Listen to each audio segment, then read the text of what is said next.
Hello students, તો આગળના લેક્ચરની અંદર તમે કેપેસિટરનું કેપેસિટન્સ અને કેપેસિટર બંનેને વ્યવસ્થિત સમજ્યા પછી સમાંતર પ્લેટ કેપેસિટરનું equation C is equal to epsilon naught A upon D, બરાબર, આટલી વસ્તુ ડિરાઈવ કર્યા પછી આજનો જે તમારો ટોપિક છે, અને આ ટોપિક એક્ઝામ પોઈન્ટ ઓફ વ્યૂથી અને તમારી નીટ અને જેઈ જેવી કોમ્પિટિટિવ એક્ઝામના પોઈન્ટ ઓફ વ્યૂથી ખૂબ જ અગત્યનો છે. તો એ ટોપિક છે તમારી પાસે કેપેસિટરમાં સંગ્રહ પામતી ઉર્જા. ચલો ડન, ક્લિયર છે આટલી વસ્તુ? મને એક વાતનો સિમ્પલ જવાબ આપી દો કે જ્યારે આપણે ઉર્જાની જરૂર પડી છે, બરાબર, ત્યારે આપણે કોના પર કોન્સન્ટ્રેટ કર્યું છે? મતલબ તમારી પાસે કઈ ભૌતિક રાશિ હોવી જોઈએ? વ્યવસ્થિત સમજી લો. મારે ડિરાઈવ કર્યું છે કેપેસિટરમાં સંગ્રહ પામતી ઉર્જા, અને આ ઉર્જા ડિરાઈવ કરવા માટે મારી પાસે હોવું જોઈએ કાર્ય. યાદ કરો, જે લોકોને આ વસ્તુ ખબર પડે છે, બરાબર છે, આ વસ્તુ યાદ આવી જાય છે, એ લોકોને મારા પર્સનલી કોંગ્રેચ્યુલેશન્સ, હે ના, કે તમે હવે ફિઝિક્સને ફીલ કરવા માંડ્યા છો. યાદ કરો કે જ્યારે આપણે ઉર્જાની જરૂર પડી છે, એ પછી આપણે 11મા ધોરણની અંદર સ્પ્રિંગમાં સંગ્રહ પામતી ઉર્જાની વાત કરીએ, કે ઊંચાઈની દ્રષ્ટિએ ઊંચાઈમાં થતા ફેરફારમાં સ્થિતિ ઉર્જાનું સૂત્ર U is equal two mgh derive કર્યું હતું એની વાત કરીએ, બરાબર, કે આપણે અહીંયા અત્યારે કેપેસિટરમાં સંગ્રહ પામતી ઉર્જાની વાત કરીએ. કોઈ પણ જગ્યાએ જ્યારે તમને ઉર્જાની જરૂર પડે ત્યારે એક જ વસ્તુ યાદ રાખો, તમારી પાસે શું હોવું જોઈએ? કાર્ય હોવું જોઈએ. ચલો ડન, ક્લિયર છે? આટલી વસ્તુ ખબર પડે છે, બરાબર? ઓકે, તો કે સર હવે અહીંયા કાર્ય ક્યાંયથી કાઢશું? અરે ભાઈ, તું ટેન્શન ના લે, આપણે બહુ સિમ્પલ વસ્તુ છે કે આપણે સૌથી પહેલાં તો સમાંતર પ્લેટ કેપેસિટરને દોરીએ તો ખરા, બરાબર. અને સમાંતર પ્લેટ કેપેસિટરને દોરવું ખૂબ જ સરળ છે. તમારી પાસે શું છે? તો કે કોઈ એક પ્લેટ છે, બરાબર, કોઈ એક સીધું સિમ્પલ એક પ્લેટ છે, એની સામે કોઈક અહીંયા બીજી પ્લેટ છે, બરાબર, અને આ બંને પ્લેટોને જે છે એ તમે શું કર્યું છે? તો કે કોઈ એક સુવાહકની સાથે કનેક્ટ કરેલી છે, બરાબર, કોઈ એક સુવાહકની સાથે કનેક્ટ કરેલી છે.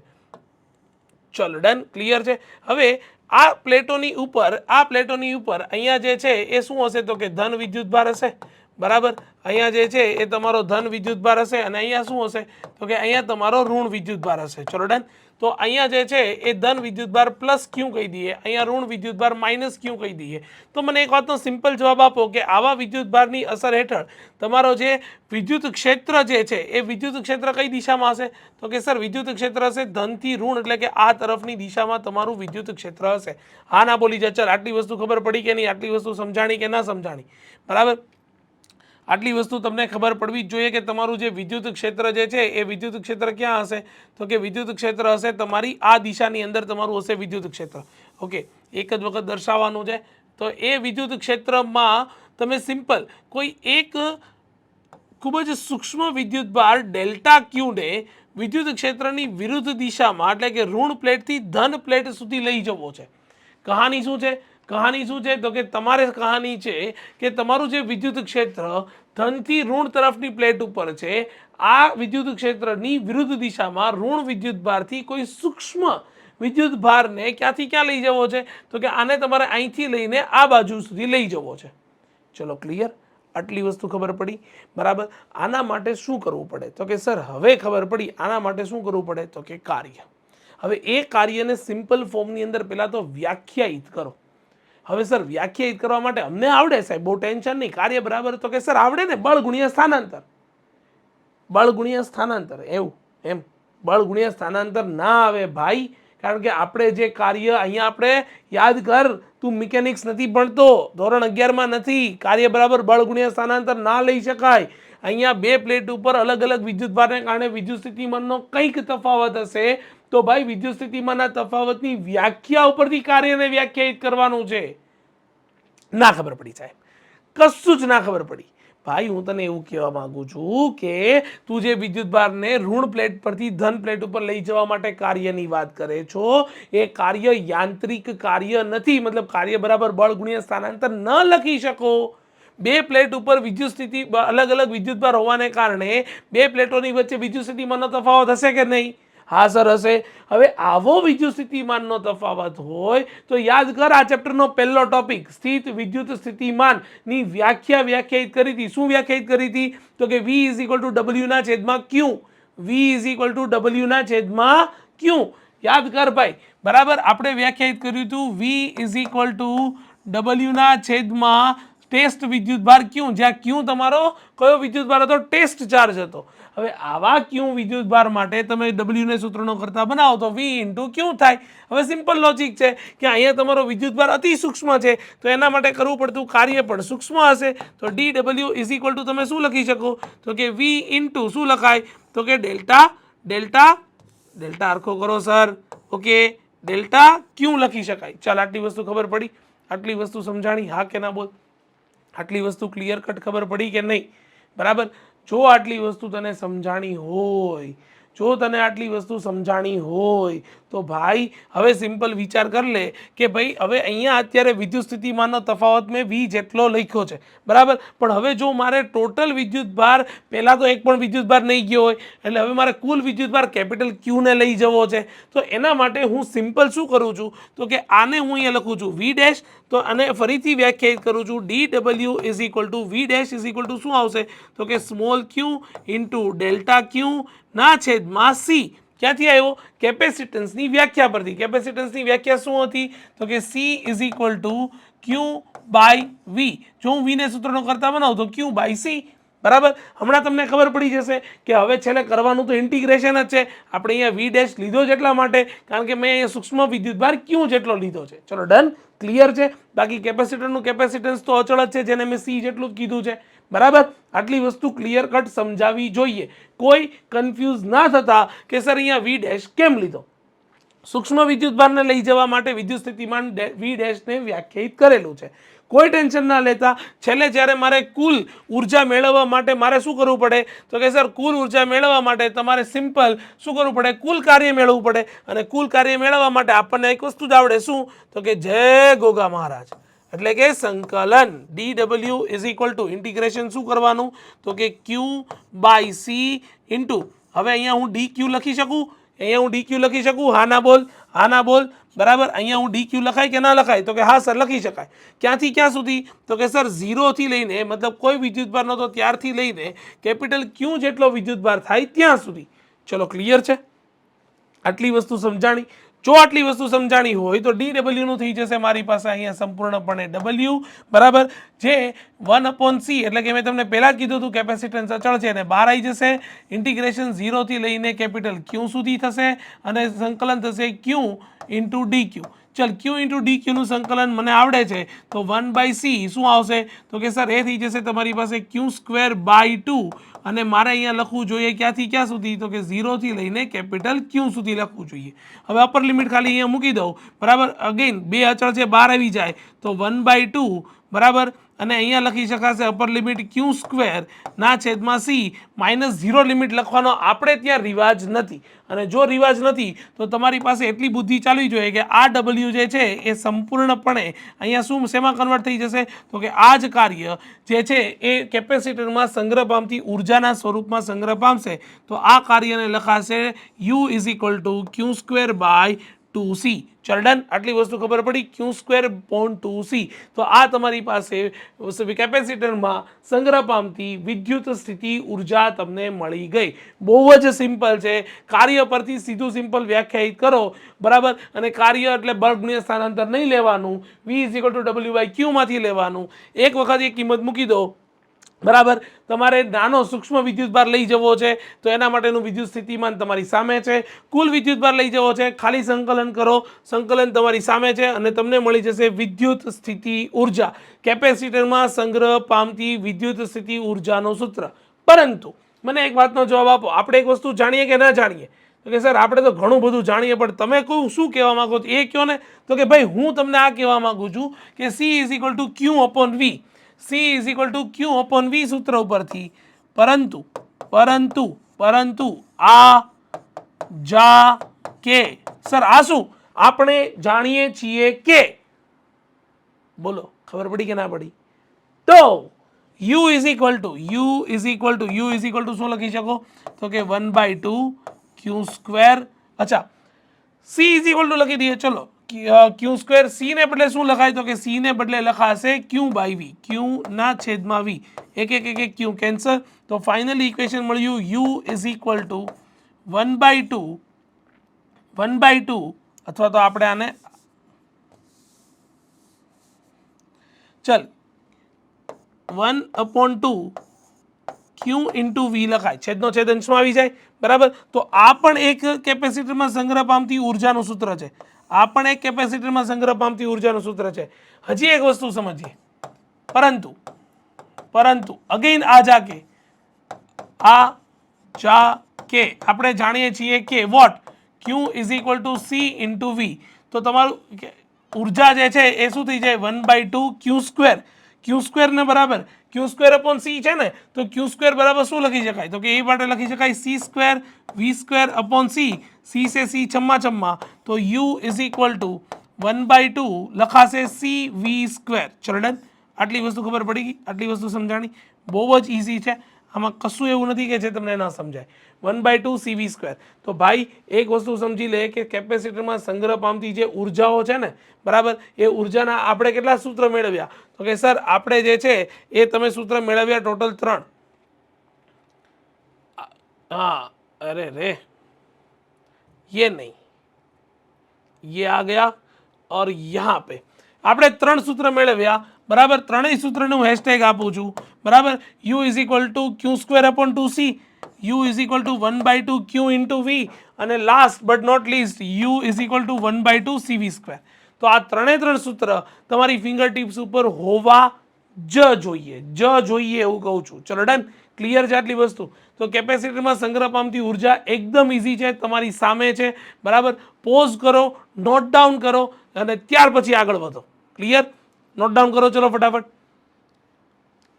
ઓકે, કેપેસિટરમાં સંગ્રહ પામતી ઉર્જા ભણ્યા પછી, બરાબર, આપણે જે જોવું છે તમારો નેક્સ્ટ ટોપિક, અને એ છે ઉર્જા ઘનતાની વ્યાખ્યા લખી તે પરથી વિદ્યુત ક્ષેત્રની ઉર્જા ઘનતાનું સૂત્ર મેળવો. ભાઈ ઉર્જા ઘનતાની વ્યાખ્યા પૂછી છે, હવે ઉર્જા ઘનતાની વ્યાખ્યા તો આવડે કે ના આવડે?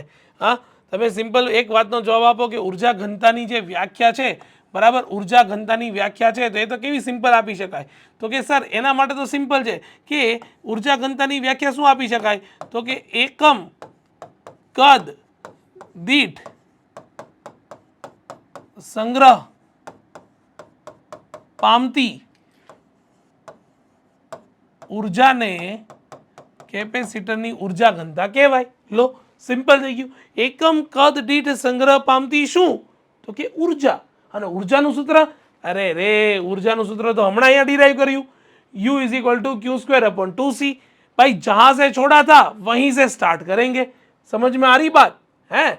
दिमाग में जा रहा कि नहीं जा रहा? बहुत सिंपल बात है. हमने जहां से छोड़ा था यहां से U is equal to q square upon 2c. એના ઉપરથી આ તો પછી કેપેસિટન્સની વ્યાખ્યા પરથી લઈને આવ્યા હતા, પણ આપણે ઇક્વેશન પહેલું શું ડિરાઈવ કર્યું હતું કે U is equal to 1/2 q square by C. તો ઉર્જા ઘનતાની વ્યાખ્યાયિત કર્યા પછી આપણે સૌથી પહેલું ઇક્વેશન લખશું કે આપણે જાણીએ છીએ કે U is equal to Q square upon 2 into C. હવે જ્યારે આટલી વસ્તુ આપણને ખબર જ છે ને ભાઈ, બરાબર, તો મને એક વાતનો સિમ્પલ જવાબ આપી દે કે આપણે શું કરીએ ખબર છે, તો કે ક્યુ ઇઝ ઇક્વલ ટુ કંઈક લખીએ આપણે, વિદ્યુતભાર બરાબર શું લખી શકાય, તો કે સર અમને એવી ખબર પડે કે sir Q is equal two બોલો શું લખી શકાય, તો કે વિદ્યુતભાર બરાબર તમે શું લખી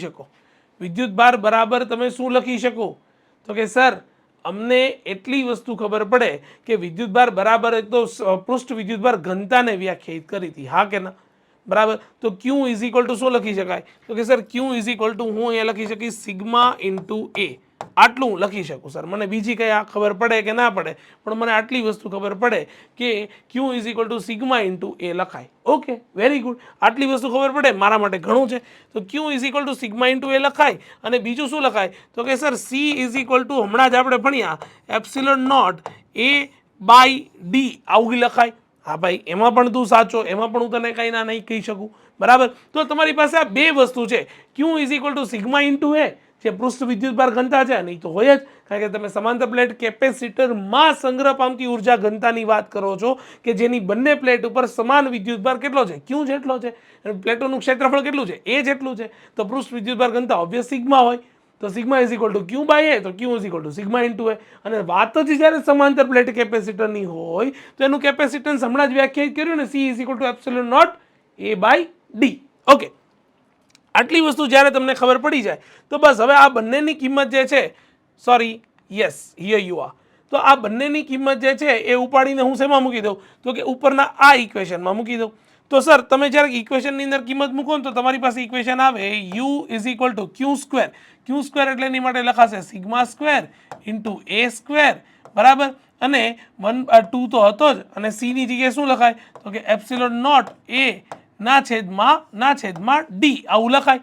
હવે એક એ કેન્સલ થઈ ગયો, છેદનો છેદ આવી ગયો અંશમાં, તો યુ ઇઝ ઇક્વલ ટુ 1/2 અલગથી લખી દઉં, બરાબર, સિગ્મા સ્ક્વેર ના છેદમાં એપ્સિલોન નોટનો સ્ક્વેર, ઉપર એક એ વધ્યો અને અહીંયા છેદનો છેદ અંશમાં આવી ગયો, એટલે એ ઇન્ટુ ડી, આટલી વસ્તુ લખી શકાય. હવે જ્યારે આ ઇક્વેશન મળ્યું ને તો આ ઇક્વેશનની અંદર હું શું કરું છું ખબર, તો કે સર તમે અહીંયા એક કામ કરો, શું, તો કે ભાઈ એપ્સિલોન નોટથી વળી ગુણી અને એપ્સિલોન નોટ વડે ભાગી નાખો.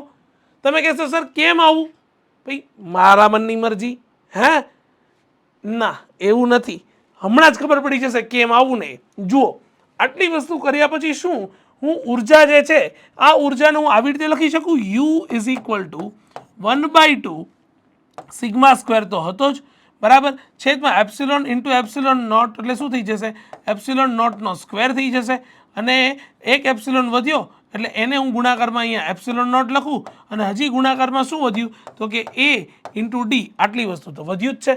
હા સર, વેરી ગુડ. તો ભાઈ શું તને અહીંયા વિદ્યુત ક્ષેત્ર દેખાઈ રહ્યું, તને અહીંયા વિદ્યુત ક્ષેત્ર દેખાઈ રહ્યું? સર કેવી રીતે, જો આવી રીતે હું તને દેખાડું, આવી રીતે E is equal to sigma by epsilon naught, હતું કે નહોતું, હતું કે નહોતું? આ વસ્તુને વ્યાખ્યાયિત કર, આ વસ્તુને વ્યાખ્યાયિત કર, આ વસ્તુ ધ્યાનથી જો, E is equal to sigma by epsilon naught. જો આટલી વસ્તુ તને ખબર પડી જાય તો ભાઈ બહુ સિમ્પલ છે કે સિગ્મા બાય એપ્સિલોન નોટની જગ્યાએ તું શું લખી શકે, સિગ્મા બાય એપ્સિલોન નોટની જગ્યાએ તું શું લખી શકાય, તો કે સર એના માટે લખી શકાય U is equal to 1/2 epsilon નોટને પહેલાં લખું, આ થઈ ગયો તમારી પાસે વિદ્યુત ક્ષેત્ર E સ્ક્વેર, અહીંયા લખાય એ ઇન્ટુ ડી. ચલો ડન, આટલી વસ્તુ ખબર પડી, આટલી વસ્તુ સમજાણી, હા કે ના બોલ, આટલી વસ્તુ ખબર પડી, હા કે ના બોલ.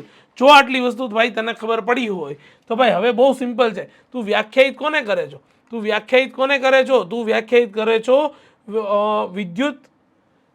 વિદ્યુત ક્ષેત્રની ઉર્જા ઘનતાને વ્યાખ્યાયિત કરે છો.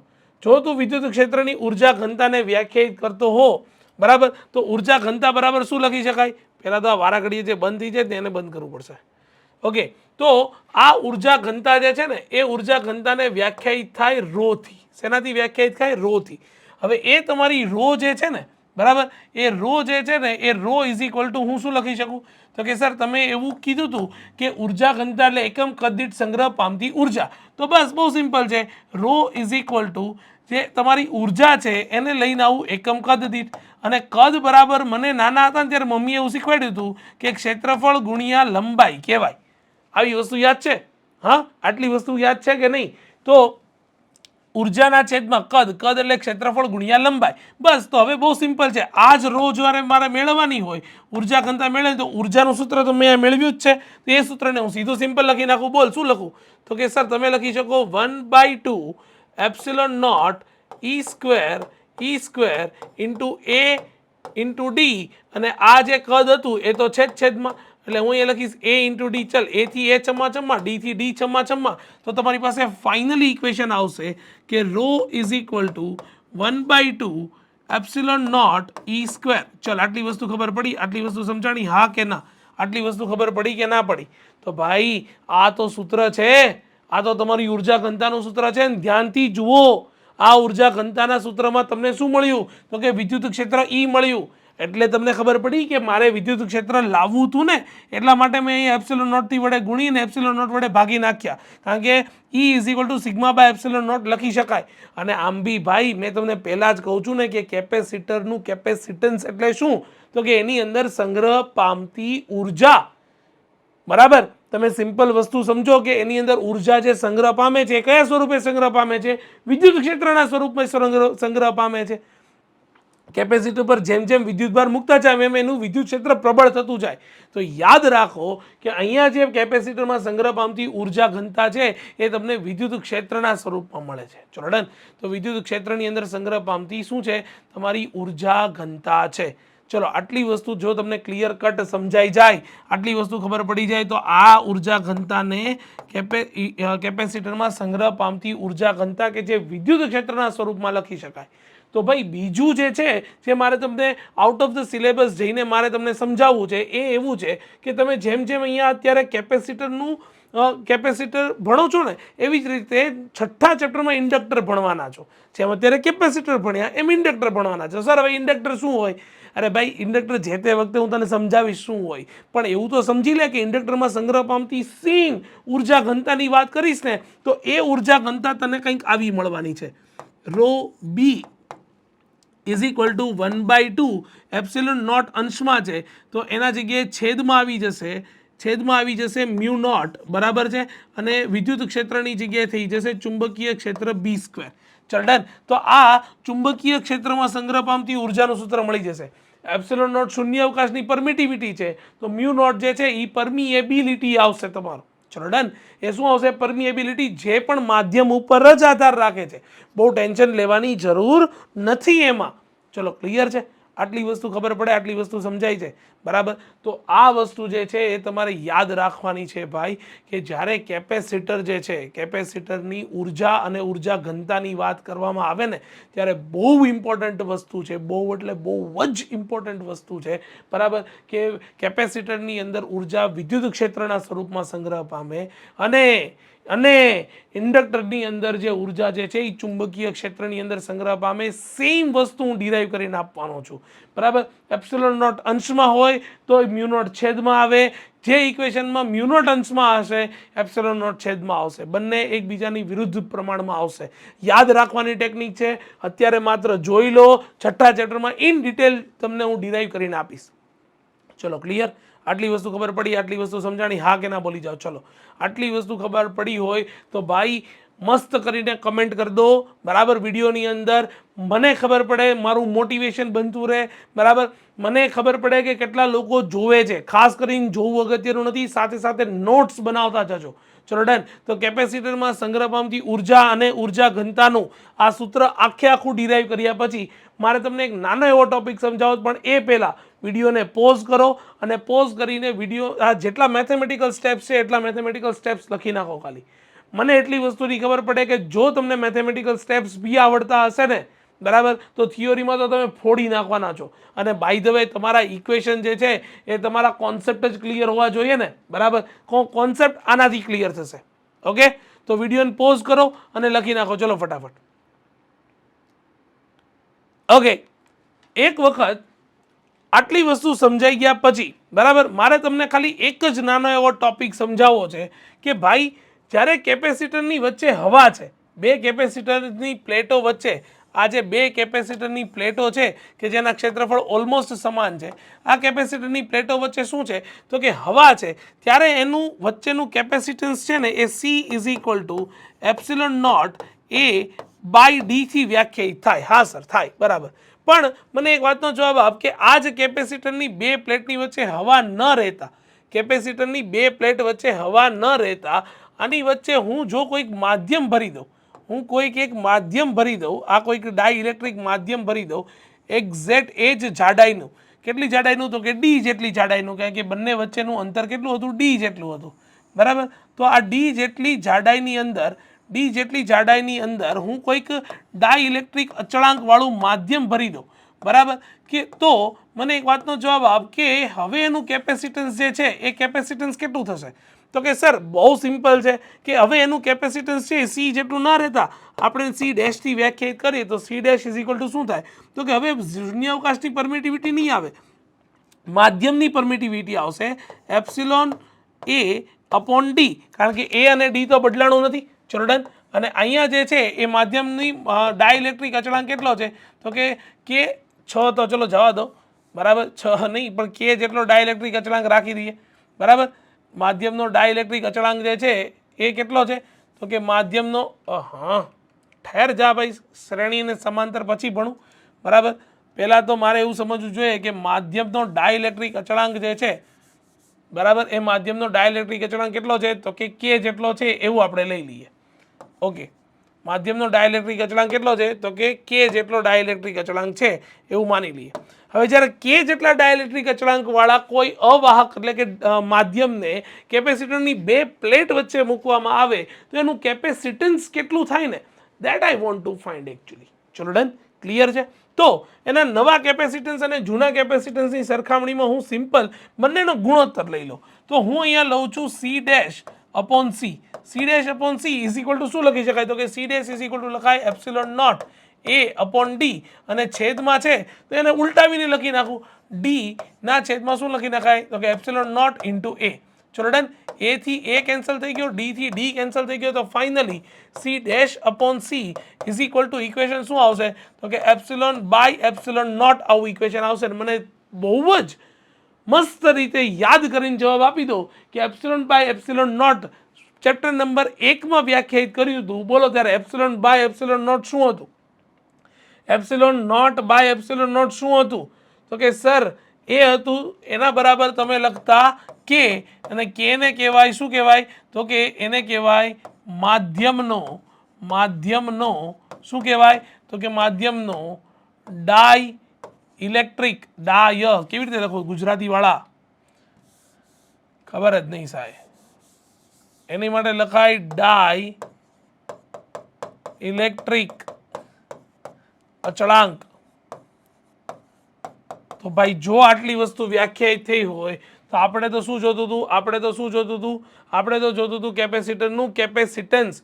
આપણે તો સી ડેશને વ્યાખ્યાયિત કરવું હતું. તો ભાઈ આના પરથી સીધું સિમ્પલ વ્યાખ્યાયિત કરી દે કે C dash is equal two ઠેર જા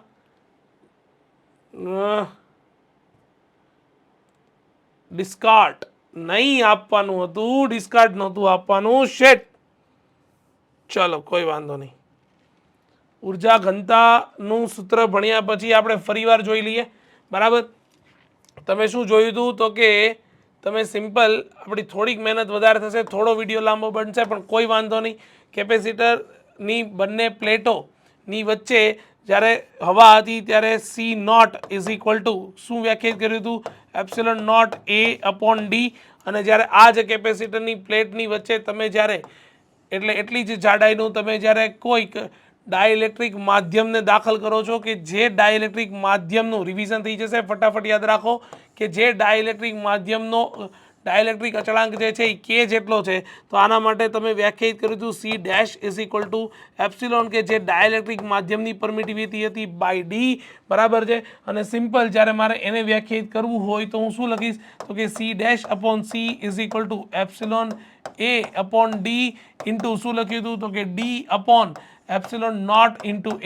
ડી થી ડી કેન્સલ, એ થી એ કેન્સલ, તો તમે હમણાં જ મેળવ્યું એપ્સિલોન બાય એપ્સિલોન નોટને તમે વ્યાખ્યાયિત કર્યો તો કે જેને લખ્યો તો તમે અહીંયા માધ્યમનો ડાય ઇલેક્ટ્રિક અચળાંક લો. 2 મિનિટ થઈ, આપણે આખી વસ્તુ ફરીવાર જે છે એ આપણે આખી વસ્તુ ફરીવાર લખી નાખી. ચલો ડન, ક્લિયર છે. અહીંયાથી જ અટકે છે અચળાંક ડન. ચલો ક્લિયર. અને સિમ્પલ વસ્તુ છે કે આટલી વસ્તુ વ્યાખ્યાયિત થયા પછી આપણે અહીંયા સી ડેશને વ્યાખ્યાયિત કરવું હોય તો C dash is equal to શું લખાય તો કે ઇન્ટુ સી નોટ લખાય, ઇન્ટુ શું લખાય ઇન્ટુ સી નોટ લખાય. એનો મતલબ કે તમે જ્યારે કેપેસિટરની અંદર કોઈ ડાઇલેક્ટ્રિક અચળાંકવાળું માધ્યમ દાખલ કરો છો ત્યારે એનું કેપેસિટન્સ જે છે એ કે ટાઈમ્સ જેટલું ઇન્ક્રીઝ થઈ જાય છે. શું થાય છે તો કે ઘણું વધી જાય છે. કે શું છે માધ્યમનો ડાઇલેક્ટ્રિક અચળાંક છે. ચલો ડન, ક્લિયર છે. આટલી વસ્તુ ક્લિયર કટ સમજાણી? હા કે નાનો જવાબ આપી દો. બરાબર, આ વસ્તુ બોર્ડ નીટ માટે ખૂબ જ અગત્યની છે, ખૂબ જ અગત્યની છે. ચલો ક્લિયર. તો સિમ્પલ વસ્તુ છે કે જ્યારે ડાઇલેક્ટ્રિક માધ્યમને એડ કરો છો ત્યારે તમારું કેપેસિટન્સ છે એ કે ગણું થઈ જાય છે. અને તમે ફર્સ્ટ ચેપ્ટરની અંદર જ ભણ્યા હતા, 2 વિદ્યુત ભારો વચ્ચે યાદ કરો લાગતું વિદ્યુતીય બળ શું થતું હતું તો કે કેમાં ભાગનું થઈ જતું હતું. કેમાં ભાગનું થઈ જતું હતું. તો એવી જ રીતે તમારું જે વિદ્યુત ક્ષેત્ર જે છે ને, વિદ્યુત ક્ષેત્ર ઈ જે છે ને, એ પણ કેવું થઈ જશે તો કે પહેલાંના વિદ્યુત ક્ષેત્ર કરતાં કેમાં ભાગનું થઈ જશે. અને વેધ V is equal two E into D ઉપરથી તમારું વોલ્ટેજ જે છે ને એ પણ શરૂઆતના વોલ્ટેજ કરતાં કેમાં ભાગના થઈ જશે. તો ભાઈ બહુ સિમ્પલ છે. આટલી વસ્તુ જે છે હું તમને નથી કહી શકતો કે કેટલી ઇમ્પોર્ટન્ટ છે, બરાબર. આમ તો આખી વસ્તુ આ જેટલી વસ્તુ જે છે ને એ ખૂબ જ ઇમ્પોર્ટન્ટ છે, બરાબર. તો આટલી વસ્તુ તમને યાદ હોવી જોઈએ કે જ્યારે કેપેસિટરની અંદર કોઈ પણ માધ્યમ દાખલ કરવામાં આવે તો એનું કેપેસિટન્સ જે છે એ કે ગણું થઈ જાય, એનું વિદ્યુત ક્ષેત્ર જે છે એ કેમાં ભાગનું થઈ જાય, અને બે પ્લેટો વચ્ચેનો વિદ્યુત સ્થિતિમાનનો તફાવત છે એ પણ કેમાં ભાગનો થઈ જાય. ક્યારે તો કે જ્યારે તમે કેપેસિટરને બેટરી સાથે કનેક્ટ નથી કર્યું, હજી કહું છું બેટરી સાથે કનેક્ટ નથી કર્યું, માત્ર ને માત્ર એની અંદર ડાયઇલેક્ટ્રિક માધ્યમ વચ્ચે એડ કરેલું છે. ચલો ડન, ક્લિયર છે આટલી વસ્તુ. અને જે એક ભૌતિક રાશિ કે જે બિલકુલ બદલાતી નથી એ છે કેપેસિટરની ઉપરનો વિદ્યુત ભાર. હજી કહું છું, જે એક ભૌતિક રાશિ કે જે બિલકુલ બદલાતી નથી એ છે તમારા કેપેસિટર પરનો વિદ્યુત ભાર ક્યુ જે છે એ હંમેશા અચળ રહે છે. ક્યારે તમે ગમે એટલું ડાયઇલેક્ટ્રિક માધ્યમને એડ કરી દો, તમારો વિદ્યુત ભાર કેવો રહે છે? અચળ રહે છે. કન્ડિશન એકમાત્ર છે કે કેપેસિટરને કોઈ પણ બેટરી સાથે કનેક્ટ કરેલું હોવું જોઈએ નહીં. અગેન રિપીટ માય વર્ડ, કેપેસિટરને બેટરી સાથે કનેક્ટ કરેલું ન હોવું જોઈએ. કારણ કે જો તમે કેપેસિટરને બેટરી સાથે કનેક્ટ કરો છો તો અહીંયા કેપેસિટન્સ તો બદલાય જ જાય છે, પણ આ બંને વસ્તુ અચળ થઈ જાય છે અને તમારા વિદ્યુતભારનું મૂલ્ય વધી જાય છે. એ વસ્તુ ઇન ડિટેલની અંદર જેઈ અને નીટના કોન્સેપ્ટમાં સમજાવીશ, પણ આ વસ્તુ સમજી લેજો કે કેપેસિટર જે છે એ બેટરી સાથે કનેક્ટ કરેલું ન હોવું જોઈએ. ચલો ડન. ચલો એક કામ કરીએ કે કેપેસિટરની સાથે સાથે આ ટોપિક લીધો જ છે તો હું તમને સમજાવી જ દઉં, બરાબર. અહીંયા બે વસ્તુ છે કે બેટરી વગર, અને અહીંયા આપણે લખીએ બેટરી સાથે, બરાબર. બંને કેસની અંદર એક વસ્તુ કોમન છે, ને એ કયું કોમન છે તો કે કેપેસિટરમાં